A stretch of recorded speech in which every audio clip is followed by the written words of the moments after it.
హైదరాబాద్లో Taj డెక్కన్లో Telangana builders federation సమావేశం జరిగింది. ఈ సమావేశానికి మంత్రి కేటీఆర్ హాజరయ్యారు. దేశంలో వరి ధాన్యం ఉత్పత్తిలో తెలంగాణ నెంబర్ 1గా ఉంది. రాష్ట్రానికి హైదరాబాద్ ఎకనామిక్ ఇంజిన్గా మారిందని అన్నారు కేటీఆర్. దేశానికి తెలంగాణ దిక్సూచిగా మారిందని, అభివృద్ధి ప్రగతి కొనసాగాలంటే బీఆర్ఎస్ సర్కార్ కొనసాగాలని అన్నారు. చాలా మంది కలలు కంటున్నారు. ఒక ఆయనేమో డిసెంబర్ 9 నాడు ప్రమాణ స్వీకారం రాసి పెట్టుకోండి అన్నాడు. పిల్ల దొరకలేదు కానీ పెళ్లి మాత్రం ఫిక్స్ అంట. పిల్ల పుట్టలేదు, పిల్ల దొరకలేదు, పెళ్లి ఫిక్స్.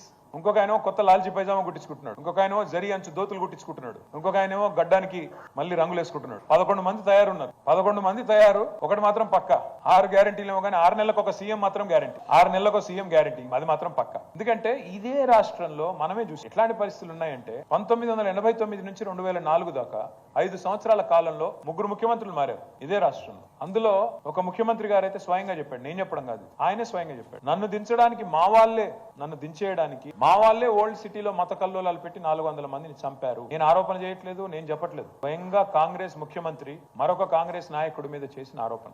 ఇది వాళ్ళ చరిత్ర. పాపం ఇప్పుడు చాలా మంది పిల్లలకి తెలియదు. ఇదేదో కొత్త పదార్థం వస్తుంది అనుకుంటున్నారు. కొత్త పదార్థం ఏం కాదు. కొత్త సీసాలో పాత సారా అంతే.